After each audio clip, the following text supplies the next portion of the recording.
இந்த மாதிரியெல்லாம் சிக்கன் பண்ணி கொடுத்தீங்க அப்படின்னீங்கன்னா கண்டிப்பாக வீட்டில் இருக்கிறவங்க நீங்கள் எதாவது பண்ணீங்க அப்படின்னு நம்பவே மாட்டாங்க. அவ்வளோ அட்டகாசமாக இருந்தது இந்த ஸ்மோக்கி ரெட் சிக்கன். அது எப்படி பண்ணுறதுன்னு பார்க்கலாமா?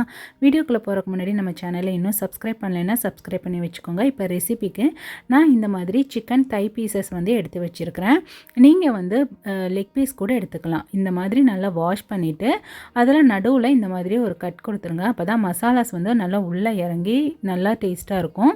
இப்போ அது கூட 1/4 ஸ்பூன் மஞ்சள் தூள், தேவையான அளவு உப்பு, 2 ஸ்பூன் அளவுக்கு இஞ்சி பூண்டு பேஸ்ட்டு, ஒரு அரை லெமன் ஜூஸ் சேர்த்துட்டு காரத்துக்கு தகுந்த மாதிரி மிளகாய் தூள் ஆட் பண்ணிவிடுங்க. இது கூடயே 1 ஸ்பூன் அளவுக்கு மிளகுத்தூள், 1 ஸ்பூன் அளவுக்கு சோயா சாஸ், 1 ஸ்பூன் அளவுக்கு டொமேட்டோ கெச்சப் இதெல்லாம் சேர்த்துட்டு அந்த மசாலாவை நல்லா வந்து சிக்கனில் வந்துட்டு அப்ளை பண்ணி எடுத்துக்கோங்க. இதை வந்து அப்ளை பண்ணிவிட்டு 2லேருந்து 3 மணி நேரம் கூட நல்லா ஊற வச்சுக்கோங்க.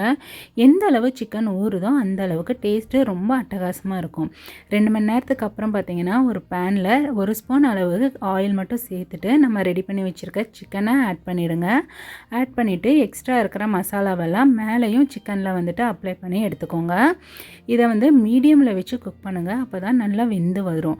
இதை ஒரு சைடு 5 மினிட்ஸும் அடுத்த சைடு திருப்பி போட்டுட்டு அது ஒரு 5 மினிட்ஸும் 2 சைடும் மாற்றி மாற்றி நல்ல சிக்கன் வெந்து வரணும். அந்த அளவுக்கு வேக வச்சு எடுத்துக்கோங்க.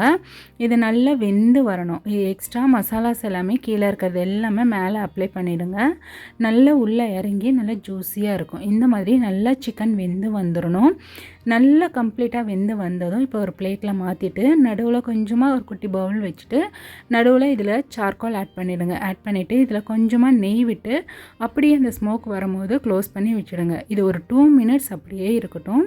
2 மினிட்ஸ்க்கு அப்புறம் அதை ஓப்பன் பண்ணும்போது அந்த ஸ்மோக்கோட அந்த ஃப்ளேவர் எல்லாமே சிக்கனில் இருக்குங்க. அவ்வளோ டேஸ்ட்டாக இருக்கும் சிக்கன் சாப்பிடும்போது. ரெஸ்டாரண்ட்டில் வாங்கின ஒரு ஃபீல் தாங்க இருந்தது. டேஸ்ட்டாக அவ்வளோ சூப்பராக இருந்தது. கண்டிப்பாக நீங்களும் இதை ட்ரை பண்ணி பார்த்துட்டு எப்படி இருக்குன்னு சொல்லுங்கள். இந்த மாதிரி சிம்பிள் அண்ட் ஈஸி ரெசிபிக்கு மறக்காமல் நம்ம சேனலை சப்ஸ்கிரைப் பண்ணுங்கள், லைக் பண்ணுங்கள், ஷேர் பண்ணுங்கள். தேங்க்யூ.